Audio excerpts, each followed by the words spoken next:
Chapter 4. His Invention Factory. In the mid-1800s, a man in France and a man in Massachusetts both came up with ways to record sound, but as a pattern on paper, much the way the dots and dashes of Morse code look on paper. Nobody had figured out how to record sounds and play them back so they could be heard again. That's what Tom wanted to do. He had an idea, but he didn't know if it would work. He had drawn some rough sketches, but that was all. For 8 months, Tom and his team kept working on his idea for a phonograph. They were working on other inventions too. They were not in a big hurry. But then an article appeared in an important magazine, Scientific American. It said that Thomas Edison had invented an amazing machine. It played the human voice. A wonderful invention, they announced with great fanfare. Tom knew that everyone would be asking to hear his amazing phonograph. Now Tom was in a big hurry. Had someone at Menlo Park told a reporter about what Tom was working on? Maybe. Tom didn't mind. Maybe he even knew who had told the magazine about the phonograph. He liked publicity. But now he had to make his phonograph, and soon. It was November 1877.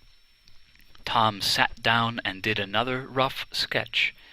He gave it to his best machinist. Anyone else might look at his drawing and wonder how to follow it, but this machinist was used to Tom's sketches.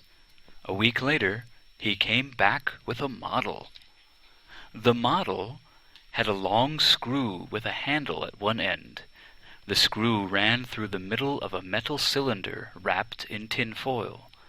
On either side of the cylinder was a metal disc with a pin and a short hollow tube.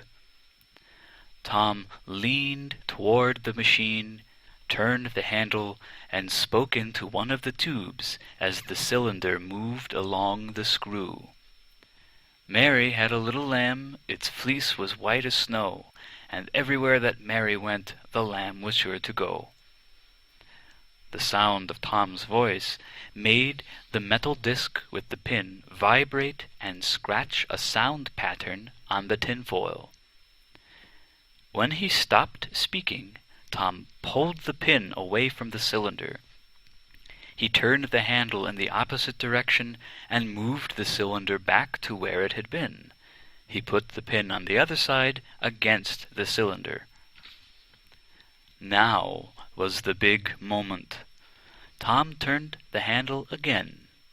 The cylinder moved along the screw, and out came his voice, speaking the lines of the familiar nursery rhyme. Tom was almost as surprised as everyone else. He could hardly believe that his phonograph worked the very first time. Tom went to the offices of Scientific American to play his wonderful phonograph. The excited editors crowded around. Wow! They had never seen or heard anything like it. In April 1878, Tom traveled to Washington, D.C. There he spoke to the National Academy of Sciences about his invention. He also had his photograph taken by Matthew Brady, the famous Civil War photographer. After a long day of meetings and receptions, President Rutherford B. Hayes asked Tom to come to the White House. It was 11 o'clock at night by the time he got there.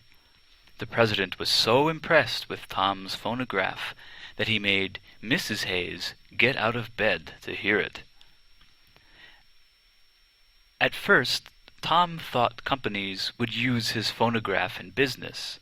He saw it as a kind of dictating machine for writing letters. Businesses did use it. It was called the Ediphone. But during his lifetime, Tom saw his phonograph's popularity grow in ways he hadn't expected. There was a big demand for music in concert halls and in penny arcades. For 5 cents, several people could listen to a song at the same time. Soon people wanted their own phonographs at home. Years later, Tom wrote an article about all the ways the phonograph might be used one day. He saw far into the future. He even predicted audio tapes. He called them talking books. Tom was always working on more than one idea at a time. Perhaps he didn't pay as close attention to his phonograph as he should have. His company, the Edison Speaking Phonograph Company in New York City, made and sold phonographs using his cylinders. But other companies went on to develop a more popular machine. It used flat discs called records. Tom was only 30 years old when he invented his phonograph. At that young age, he became known as the Wizard of Menlo Park. The phonograph may have been Tom's baby and his favorite, but it was the next invention that made him far more famous. Tom was about to work on something that would change the way people live forever.